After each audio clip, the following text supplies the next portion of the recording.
नमस्कार, मैं हूं सत्यपाल और आप देख रहे हैं CWB हिंदी न्यूज।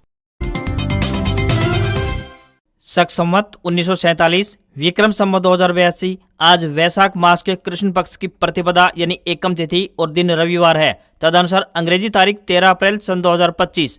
हर साल वैशाख माह के पहले दिन बैसाखी का पर्व मनाया जाता है। सबसे पहले आज की सुर्खियां। पीएम मोदी 14 अप्रैल को यमुनानगर में 7,100 करोड़ के प्रोजेक्ट का करेंगे शिलान्यास। 50,000 लोगों के जुटने की है संभावना।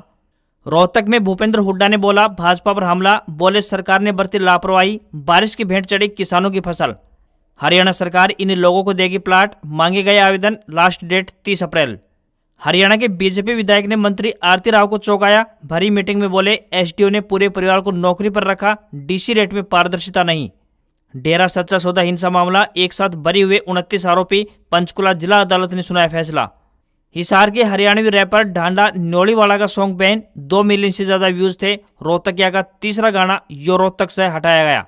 व्हाट्सएप भारत समेत दुनिया भर में 4 घंटे डाउन रहा, यूजर्स मैसेज नहीं भेज पा रहे थे।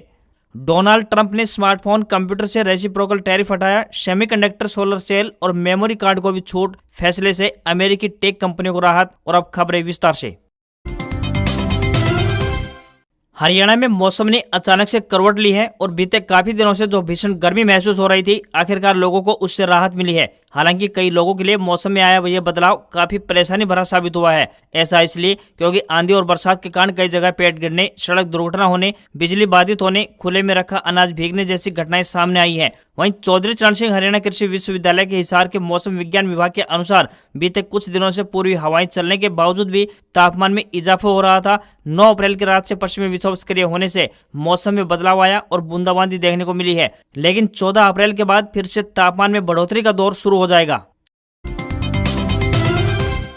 सेंट्रल एक्साइज दिल्ली की तरफ से टैक्स असिस्टेंट के पदों पर भर्ती के लिए आवेदन आमंत्रित किए गए हैं। जो भी उम्मीदवार इन पदों के लिए इच्छुक हैं वे अपने आवेदन ऑफलाइन माध्यम से भेज सकते हैं। ये भर्तियां खेल कोटे से की जाएंगी। इन पदों पर आवेदन भेजने वाले उम्मीदवार स्नातक पास होने चाहिए व कंप्यूटर पर 8,000 की डिप्रेशन प्रति घंटा की स्पीड होनी चाहिए। आवेदकों को कोई भी आवेदन शुल्क जमा नहीं करना होगा। न्यूनतम आयु 18 वर्ष और अधिकतम आयु 27 वर्ष तय की गई है। सैलरी 25,500 रुपए से लेकर 81,100 रुपए मिलेगी। आवेदन करने की आखिरी तारीख 25 अप्रैल है। यमुनानगर में प्रधानमंत्री श्री नरेंद्र मोदी की आगामी रैली की तैयारियां अंतिम चरण में है। भाजपा प्रदेश महामंत्री डॉक्टर अर्चना गुप्ता ने भाजपा कार्यालय में प्रेस वार्ता के दौरान इसकी जानकारी दी। प्रधानमंत्री मोदी 14 अप्रैल को बाबा भीमराव अंबेडकर जयंती पर यमुनानगर में विशाल जनसभा को संबोधित करने जा रहे हैं। इस दौरान वे 7,000 करोड़ रुपए की लागत से बनने वाले 800 मेगावाट के थर्मल प्लांट की नई इकाई का शिलान्यास करेंगे। साथ ही 100 करोड़ रुपए की लागत से बनने वाले बीपीसीएल प्लांट की आधारशिला भी रखेंगे। बीपीसीएल प्लांट यमुनानगर के लिए एक महत्वपूर्ण परियोजना है। यहाँ 3 डेयरी प्लांट है जिनसे निकलने वाले गोबर का प्रबंधन किया जाएगा। यह प्लांट एक दिन में 100 टन गोबर और 125 टन कचरे से बायोगैस का उत्पादन करेगा। रैली में 42 विधानसभा क्षेत्रों से लगभग 50,000 लोगों के पहुंचने की उम्मीद है। पंचकुला, अंबाला, कैथल, पानीपत, सोनीपत, करनाल और गोहाना से भी बड़ी संख्या में कार्यकर्ता शामिल होंगे। कार्यक्रम में केंद्रीय मंत्री, लोकसभा व राज्यसभा सांसद, विधायक और भाजपा के वरिष्ठ नेतागण मौजूद रहेंगे। हरियाणा में जुलाना से कांग्रेस विधायक विनेश फोगाट को 4 करोड़ रुपए और प्लाट की घोषणा पर मुख्यमंत्री नायब सिंह सैनी ने कहा है कि इनाम देना राजनीति का विषय नहीं है। सरकार विनेश के सम्मान में कोई कमी नहीं रहने देगी। विनेश फोगाट हमारे लिए हीरो है। वहीं इससे पहले विनेश फोगाट ने हरियाणा सरकार की ओर से 4 करोड़ रुपए मिलने की घोषणा के बाद आभार जताया है। विनेश ने सोशल मीडिया पर लिखा, वह इस पैसे से इंटरनेशनल लेवल की एक खेल एकेडमी बनाएगी। यह उनका सपना है जो इस प्राइज मनी के जरिए साकार होने जा रहा है। यह केवल एक इनाम नहीं है बल्कि अवसर और असली जीत है। विनेश फोगाट ने सोशल मीडिया पर लिखी लंबी पोस्ट में लिखा है, खिलाड़ी की मेहनत को सम्मान मिले, यही असली जीत है। मुझे जनता ने बहुत कुछ दिया है, प्यार, सम्मान, विश्वास, हिम्मत और हौसला। अब वक्त है इस सब का ऋण चुकाने का। बता दें कि हरियाणा सरकार की ओर से विनेश फोगाट को 2 प्राइज मिलने वाले हैं। उनमें 4 करोड़ रुपए का कैश के अलावा हरियाणा शहरी विकास प्राधिकरण यानी HSVP का एक महंगा प्लाट भी शामिल है। हरियाणा में सरकार ने अब हरियाणवी रैपर ढांडा न्योलीवाला का इलीगल गाना भी बैन कर दिया है। इस गाने पर अब तक 2 मिलियन से ज्यादा व्यूज आ चुके थे। वहीं अमित सैनी रोहतकिया का एक और गाना बैन किया गया है। सरकार अभी तक कुल मिलाकर 30 से ज्यादा गाने यूट्यूब से हटवा चुकी है। जिन सिंगरों के गाने हटाए गए हैं उनमें मासूम शर्मा, गजेंद्र फोगाट, अंकित बालियान और नरेंद्र भगाना जैसे नाम शामिल हैं। सरकार का दावा है कि इनके गानों की वजह से गन कल्चर और हिंसा को बढ़ावा मिल रहा है। ढांडा न्योलीवाला का इलीगल गाना 19 अक्टूबर 2024 को अपलोड किया गया था, जिसे अब तक कुल मिलाकर 22,72,000 यानी 2.2 मिलियन लोग देख चुके थे। रोहतक के रहने वाले सिंगर अमित सैनी रोहतकिया का यो रोहतक से मेरे भाई 2 गाने को भी यूट्यूब से हटवा दिया गया है। 8 अगस्त 2024 को अपलोड हुए इस गाने पर 7.4 मिलियन यानी 74 लाख व्यूज आ चुके थे। इससे पहले रोहतकिया का एफिडेविट और धारा 302 गाना भी बैन किया जा चुका है। तीसरा गाना बैन होने के बाद रोहतकिया ने इंस्टाग्राम पर स्टोरी में लिखा, गाना डिलीट होने पर बधाई, राजी रहा करो सारे भाई। इनके अलावा नरेंद्र भगाना, हर्ष संधू, अंकित बालियान, सुमित पारदा, राज मावर, मनीषा शर्मा के गाने भी बैन हो चुके हैं। हालांकि उन्होंने इसको लेकर खुलकर अपनी प्रतिक्रिया नहीं दी है। हरियाणा के होडल से बीजेपी विधायक हरेंद्र सिंह रामरतन अपनी ही सरकार में डीसी रेट यानी कॉन्ट्रैक्ट पर नौकरियां देने के सिस्टम से नाखुश दिखाई दिए। ग्रीवेंस कमेटी की बैठक में उन्होंने स्वास्थ्य मंत्री आरती राव के सामने ही इस व्यवस्था की पोल खोली तो सब हैरान रह गए। विधायक ने कहा कि डीसी रेट की नौकरियों में पारदर्शिता नहीं है और इसका बंटवारा चहेतों के बीच किया जा रहा है। दरअसल पलवल में हुई ग्रीवेंस कमेटी की इस बैठक में स्वास्थ्य मंत्री आरती राव लोगों की समस्याएं सुनने पहुंची थी। वहीं बीजेपी विधायक हरेंद्र सिंह भी उनके साथ मंच साझा कर रहे थे। इस दौरान जब विधायक ने यह मामला उठाया तो मंत्री भी स्तब्ध रह गई। होडल से भाजपा के विधायक हरेंद्र सिंह ने स्वास्थ्य मंत्री से शिकायत करते हुए कहा, मेरे ब्लॉक में पब्लिक हेल्थ का एसडीओ है जिसने अपने पूरे परिवार को कॉन्ट्रैक्ट पर विभाग में नौकरी पर लगाया हुआ है। एसडीओ ने अपनी वाइफ और भाई के नाम तक लिस्ट में चढ़ाए हुए हैं। इनमें से नौकरी करने कोई नहीं आता, बस घर बैठे वेतन लिया जा रहा है। विधायक ने आगे कहा, इस तरह के अधिकारियों की बदौलत सही कैंडिडेट को नौकरी नहीं मिल पा रही है। ऐसा कोई एक अधिकारी नहीं कर रहा है, बल्कि सभी विभागों में अधिकारी ऐसा कर रहे हैं। विभाग के बड़े बड़े अधिकारी अपने परिवार के लोगों को नौकरी पर लगा देते हैं, लेकिन गरीब आदमी घूमता रहता है। रोजगार की तलाश में उन्हें भटकना पड़ रहा है। उन्होंने कहा कि यह जनहित का मुद्दा है, ऐसे अधिकारियों पर कार्रवाई होनी चाहिए, क्योंकि अफसरों के चहेते लोग न तो दफ्तर आते हैं और नहीं काम करते हैं। इससे लोगों को परेशानी होती है, वे अपने काम करवाने के लिए इधर से उधर भटकते रहते हैं, यानी चक्कर काटते रहते हैं। जनता के हित को देखते हुए कार्रवाई अवश्य होनी चाहिए। स्वास्थ्य मंत्री आरती राव ने वहां मौजूद संबंधित विभाग के अधिकारियों को इस दिशा में कार्रवाई करने के निर्देश दे डाले। एडीसी को मामले की जांच सौंपी गई है।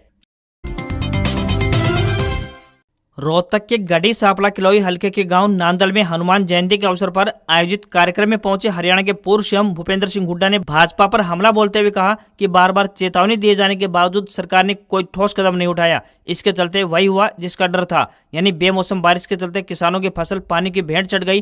भूपेंद्र हुड्डा ने कहा कि किसानों की पकी पकाई फसल सरकारी निकम्मेपन की भेंट चढ़ गई है। जो किसान फसल बेचने के लिए मंडी में पहुंचे थे उनके लिए न ही तिरपाल की व्यवस्था थी और न ही बारदाने की। जिस फसल की खरीद हो चुकी थी उसका भी उठान नहीं हुआ और वह भी बारिश में भीग गई। सड़कों पर गेहूं की ढेरियां पूरी तरह से भीगी हुई नजर आई। भूपेंद्र सिंह हुड्डा ने कहा कि खेत में तैयार खड़ी फसल को बरसात के कारण भारी नुकसान पहुंचा है। बारिश के साथ चल रही आंधी के कारण पूरी फसल खेत में बिछ गई। भूपेंद्र सिंह हुड्डा ने ऐसे किसानों के लिए भी मुआवजे की मांग उठाई है। साथ ही दोहराया कि सरकार को बिना देरी के मंडियों में उचित व्यवस्था करनी चाहिए, जल्द से जल्द खरीद और उठान का प्रबंध करना चाहिए। भूपेंद्र हुड्डा ने कहा कि फसली सीजन में अक्सर आंधी व तूफान आता है। आने वाले दिनों में भी बरसात व तूफान की संभावना से इनकार नहीं किया जा सकता, लेकिन हर बार भाजपा सरकार की लापरवाही के कारण किसानों की 6 महीने की मेहनत पर पानी फिर जाता है। इस बार भी ऐसा ही हुआ है। सरकार को बिना देरी किसानों को मुआवजा देने की प्रक्रिया शुरू कर देनी चाहिए। हरियाणा कर्मचारी चयन आयोग यानी HSSC ग्रुप सी और ग्रुप डी पदों के लिए सामान्य पात्रता परीक्षा यानी CET की तैयारियों में लगा हुआ है। CET परीक्षा मई में प्रस्तावित है। इसके लिए वन टाइम रजिस्ट्रेशन की प्रोसेस अप्रैल के आखिरी हफ्ते में शुरू हो सकती है। आयोग के अनुसार CET को लेकर सभी तैयारियां अंतिम चरण में पहुंच चुकी है। आयोग ने सभी अभ्यर्थियों को परामर्श दिया है कि वह अपने कागज तैयार रखें। इससे पहले CET नवंबर 2022 में हुआ था। गौरतलब है कि प्रदेश के लाखों युवा CET का इंतजार कर रहे हैं। पहले यह हर साल होना था, मगर अभी तक सिर्फ एक बार ही हुआ है। अब दोबारा से CET का आयोजन होना है। नए नियमों के तहत एक पद के लिए 10 उम्मीदवारों को बुलाया जाएगा। हालांकि अभी यह तय नहीं हुआ है कि CET की परीक्षा कौन सी एजेंसी द्वारा करवाई जाएगी। इस बारे में आयोग का कहना है कि एजेंसी को चयनित करने पर भी बातचीत जारी है। परीक्षा के लिए हरियाणा में तकरीबन 2500 सेंटर बनाए जा सकते हैं। सेंटरों में CCTV कैमरे व मोबाइल जैमर की भी व्यवस्था होगी। हर जिले के उपायुक्त को नियंत्रण अधिकारी नियुक्त किया जाएगा। सूत्रों का कहना है कि CET मई के तीसरे हफ्ते में आयोजित किया जा सकता है। हरियाणा सरकार द्वारा आमजन मानस के उत्थान के लिए अनेकों कल्याणकारी योजनाएं समय समय पर चलाई जा रही है। इसी कड़ी में सोनीपत के किसानों के लिए एक और अच्छी खबर सामने आ रही है। हरियाणा राज्य औद्योगिक एवं आधारभूत संरचना विकास निगम द्वारा सेटलमेंट एंड रिहेबिलिटेशन योजना के तहत पात्र किसानों से ऑफलाइन माध्यम में आवेदन मांगे गए हैं। इनके तहत उन किसानों को लाभ दिया जाएगा जिनकी जमीन औद्योगिक प्रोजेक्ट के तहत अधिग्रहित हुई है। इस योजना का लाभ उठाने के लिए किसानों को कुछ शर्तों का पूरा करना होगा। पहली शर्त यह है कि किसानों की कुल भूमि का 75% या फिर उससे ज्यादा हिस्सा अधिग्रहित हुआ हो। दूसरी शर्त यह है कि आवेदन करने वाले किसान की कम से कम 1 एकड़ जमीन को अधिग्रहित किया गया हो। यदि कोई किसान इन दोनों में से किसी भी एक शर्त को पूरा करता है तो वह भी योजना के तहत आवेदन कर सकता है। यह योजना उन किसानों के लिए है जिनकी जमीन खरखोदा में HSIIDC की IMT प्रोजेक्ट के तहत अधिग्रहित हुई थी। पात्र किसानों को पुनर्वास एवं पुनर्स्थापना का लाभ देने के उद्देश्य से आर्थिक सहायता, भूखंड आवंटन या फिर अन्य सुविधाएं दी जा सकती हैं। इस विषय में नगर निगम ने किसानों से कहा है कि वह अपने डॉक्यूमेंट के साथ निर्धारित प्रारूप में जल्द से जल्द कार्यालय में आवेदनों को जमा करवा दें। इसके लिए 30 अप्रैल की अंतिम तिथि निर्धारित की गई है। हरियाणा के अंबाला में सीएम नायब सिंह सैनी के कार्यक्रम में जोरदार बारिश होने से अफरा तफरी मच गई। लोग बारिश से बचने के लिए भागते दिखाई दिए। इस दौरान अंबाला नगर निगम की मेयर शैलजा सचदेवा भी मंच से गुलदस्ता लेकर दौड़ी। जब बारिश लगी तब सीएम पहुंचे नहीं थे। इसके कुछ देर बाद सीएम नायब सैनी कार्यस्थल पर पहुंचे। अंबाला में शनिवार को कश्यप राजपूत पंजाबी वेलफेयर सोसाइटी का 50वां मेला शुरू हुआ। इसके उद्घाटन के लिए सीएम को बुलाया गया था। कार्यक्रम में करीब 400 से 500 लोग पहुंचे थे। शाम करीब 6 बजे बारिश शुरू हो गई। इस पर पंडाल में कुर्सियों पर बैठे लोग उठ गए और बारिश से बचने के लिए इधर उधर दौड़े। यहाँ बारिश से बचाव के लिए कोई इंतजाम नहीं थे। हालांकि मौसम विभाग की तरफ से बारिश को लेकर अलर्ट जारी किया गया था। इससे पहले शुक्रवार को हिसार में आंधी में बीजेपी की रैली के लिए लगाए गए पंडाल टूटकर गिर गया था। वहीं चरखी दादरी में मंत्री कृष्णलाल पंवार के कार्यक्रम का टेंट भी आंधी की भेंट चढ़ गया। मौसम विभाग ने शनिवार को 18 जिलों में बारिश और आंधी का अलर्ट जारी किया था।